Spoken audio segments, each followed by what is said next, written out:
What is going on, friends? Sean Don coming back with a technical analysis. Here we have Tony Zajac. I think it's Zajac. But I did an analysis for Tony back in indoors when he was throwing the weight, and now here he is throwing the hammer. He said he's committing to 4 turns this season.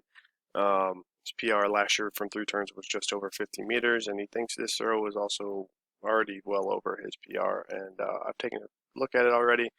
And I must say, I probably I agree. But yeah, outdoor season is here. I know people are opening up their outdoor seasons in the collegiate system this weekend and next weekend. So if you are interested in a technical analysis or any other sort of online coaching to get you tuned up for this outdoor season, please hit me up. Go to my website, gripandrip.co. All right, show that hammer technique some love because let's be real, a lot of us need it. So gripandrip.co. Go check it out. Sign up. Coaching services page. All right, let's do it. Let's take a look at Tony's throw. Shaky, windy, north central. Shaky camera skills. Pretty solid looking throw. Pretty good connection. Pretty stable orbit. There's a little bit of shift in the low point and the high point. Looks like you get a little antsy 3 into 4. But overall, like entry, pretty stable. It's first turn, second turn, and then 3-4. He looks like he pulled back a little bit, but like pretty solid connection. This is the magic of the hammer throw. It's all about what the ball does, and what the body does has a minor effect on that. And if you can have good connection, good tension from the hammer throughout all 4 turns, and you get through a good finish like you did here, Tony, you can have a good looking throw. So like, yeah, good looking toss. But I still think there's some inefficiency, so you could definitely throw farther. So I'm sure you'd like to hear that. Good news.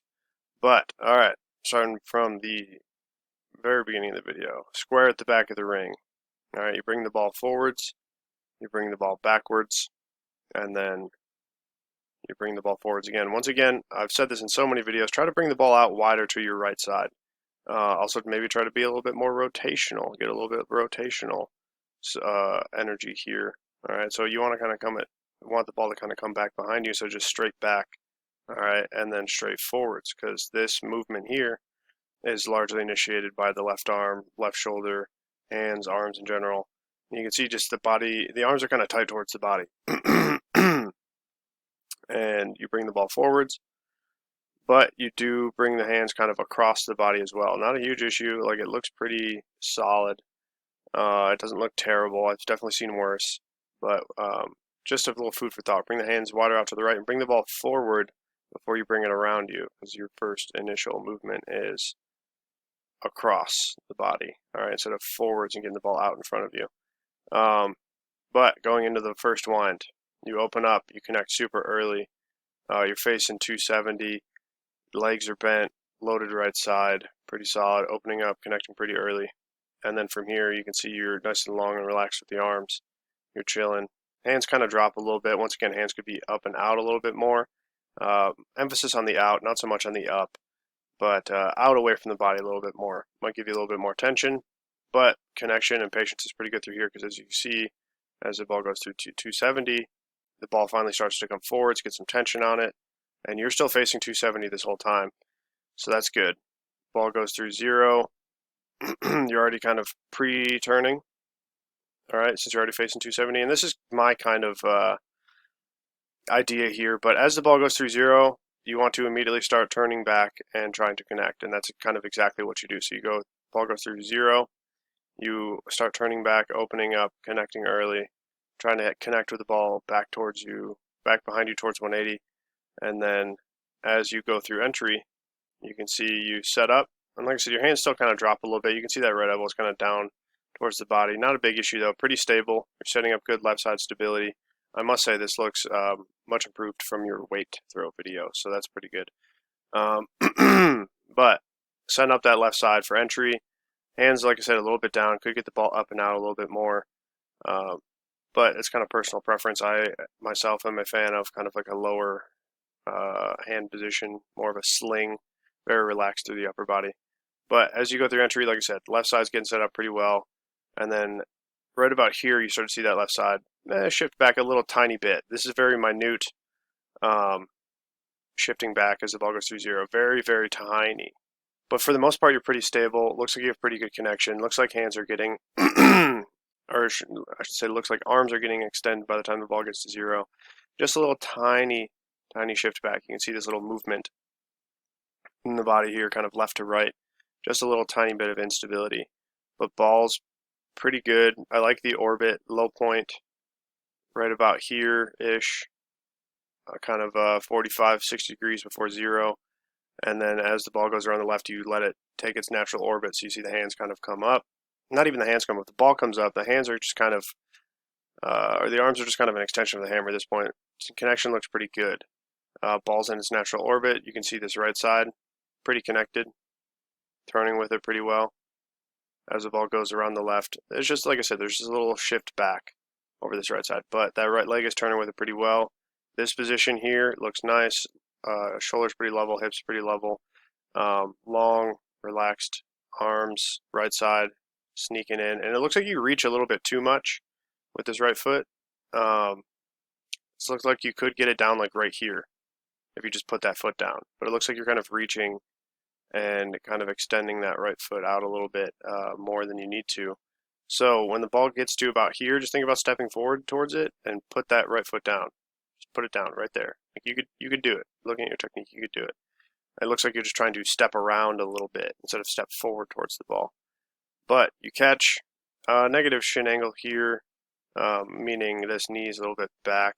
You can see your shin angles. Like if it was perfectly up and down, it'd be neutral. If it was positive, it would be a little bit forwards. You'd be more on the ball of the foot. That right foot would be more underneath you. That's kind of what I'm looking for here, where like it looks like I said, you're kind of prepping for this catch, kind of stepping around, trying to find your stability, which isn't a bad thing. Just I don't think it's going to be the best connection. It's not the most efficient, but it still works for you. But you catch nice and early, balls deep into the sector, and then this is where the money's made. If you watch Kibwe on Instagram, you hear him talk about the Tao of Hammer and the importance of the second turn, or the second entry being just as important as the first. That is true, and I think you do a pretty good job here. Like I said, with that right foot, you come down with a lot of stability. And then you see, and you're turning with the ball very well.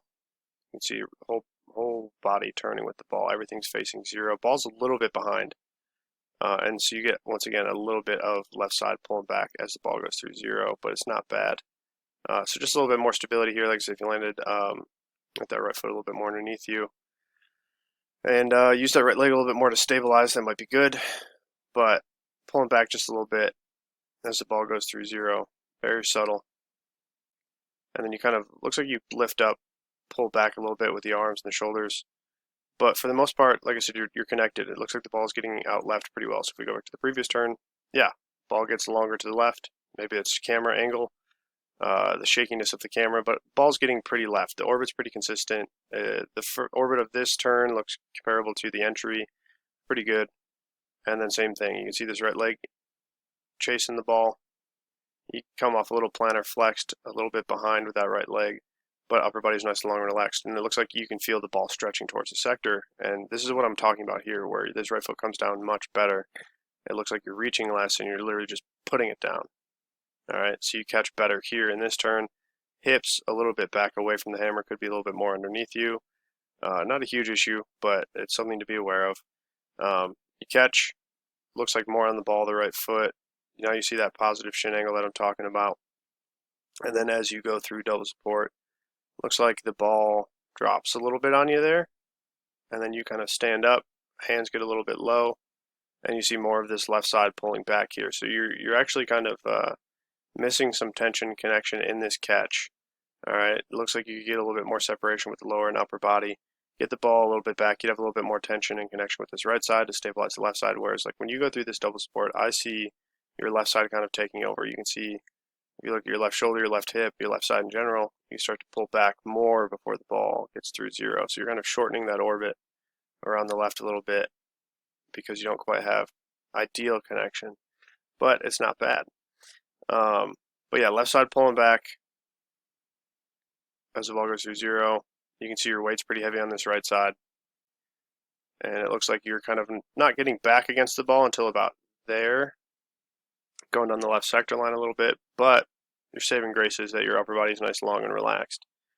So as the ball goes around the left, and once again the camera angle, because of the shakiness of the camera, it's not very consistent, but still getting the ball out left pretty well. Like I said, upper body nice, long, and relaxed. But just looking at this double support movement, to me that says your left side is pulling back before the ball gets through zero. It's pretty evident, I think. You don't really get back on the ball. I'm like, let's see where the left heel grounds. Pretty early. But it looks like you're just kind of working back towards that left sector instead of back towards 180. And part of that, like I said, is just from stability. And I think part of it is the ball's a little bit up on you there, and then it kind of drops a little bit on you there. So ball up and out is always a good thing to do. As you go through this single support, right side's with it pretty well. Looks like you're getting pulled around just a little tiny bit. You catch here, and you're kind of landing like almost flat-footed again, hips a little bit back away. And I think that's a big thing as I go through your throw. If your hips were a little bit more underneath you, if your posture was a little bit better, you'd have more stability in double support. Your body would have more tension in it to find stability. Where when you catch with your hips a little bit back away from the hammer, it takes time to get your hips underneath you and to find stability, which is why, like I said, I think it looks like you end up working down this left sector line a little bit, pulling back a little bit too soon. Where if you landed with the hips underneath you, you'd have that stability right away. The ball would get out left more, that left side would pull back less. But you catch, and then you start, ball drops and you start pulling up on it. So your counter is kind of like the red idea, it's just a little misdirected. And like I said, back towards that left sector line. You can see that left side pulling more to kind of compensate. As the ball goes through zero here, you can see it's really kind of coming across the body. That right leg's not turning as well with it as like it was earlier in the throw. But and you can see that left shoulder kind of pull up as well. And so it's kind of cutting off that right side connection. It's all kind of left-sided going into this final turn. You see that right foot come off plantar flexed. You're kind of losing direction because you're pulling that left side around and across and up and back and shortening the orbit around the left a little bit. So once again, let's see if we can go back to the previous turn. Yeah, see, so this is the first one where you can see like a definitive shortening of the orbit around the left. I need a sip of water. I've been sick this week. That's why this has been so delayed. I haven't had much of a voice. But yeah, pulling back, right side. You can see the ball still kind of growing towards the orbit and stepping towards it. Like I said, so your catches like 2, 3, 4 are good. If we go back to the second turn, first turn, second turn, towards it. You can see this right foot more towards the sector. Third turn, more towards the sector. And final turn, more towards the sector. So you're getting direction in 2, 3, 4. If you fix that first catch a little bit, get the right foot down a little bit sooner, everything else might get a little bit better as well. Still catching deep into the sector, hips a little bit back away. Not a ton of separation between the upper and lower body, but it's enough. And then you kind of have that left side pull and that extension through the legs, repeating as it did in the previous turns. As you can see, you're really extending here. But stability is pretty good. You're only extending up. You're not really pulling that left side back too much. There is a little bit as the ball goes through zero. You can see there. But like, it's a pretty solid looking finish. It's a strong looking finish. I'd say, like I said, this is definitely probably over 50 meters just by the look of the throw. And you get the ball out pretty well, and you can see your own excitement. And you're like, wow, I did that shit. You sure did, bud. Yeah, so just to run through it quick, once again, bring the ball out forwards, swing it forwards before you come across the body. Helps out a lot with tension and stability, and actually slows down the winds a little bit, so they're a little longer, more connected. What do they say? Smooth is slow is smooth, smooth is fast, something like that. But yeah, winds look pretty solid, just a little short at the start, and then entry need to be a little bit more stable. And like I said, by bringing the ball out to the right a little bit more, you're going to increase the time it takes to get the ball through zero, but with that comes added stability and also just a longer radius in general. You're going to end up throwing farther if you can set things up a little bit better. Find a little bit more stability in entry, step a little bit more forward towards the sector in this first catch, get your hips underneath you. Like I said, it's just this position here that kind of, I think, takes a good bit of it away from you. And then good second turn. Pretty solid third turn, just then you start to shift back and pull back right there. All right, so you're missing direction 3, 4, and then as you go through the finish, you kind of course correct and fix it. So yeah, hopefully this is some good feedback for you. I think this is a pretty solid looking throw, and these are some very fixable things that you could fix. Being very repetitive, you can fix these things and throw pretty far. You know, this is a good looking throw, especially committing to 4 turns. It took me so many years just to get used to the 4 turn rhythm, and this looks pretty solid. Just a little antsy in 3 and 4 and missing some direction early on, some stability, little things that all feed into each other. So hopefully this helps you out, Tony, and you get to take more throws that make you feel like this, because I know that feeling and it's pretty dope. So hopefully you enjoyed this video. If anybody else out there watching this video thinks, man, I need to fix my hammer technique, then go hit me up on my website, gripandrip.co. Sign up for some online coaching, technical analysis, whatever it is. If you have any questions, fill out a contact form, all right? Or hit me up on Instagram at SDThrows so I can answer your questions. And yeah, happy to help you guys out. So thanks for watching. Until next time, Sean Don signing off.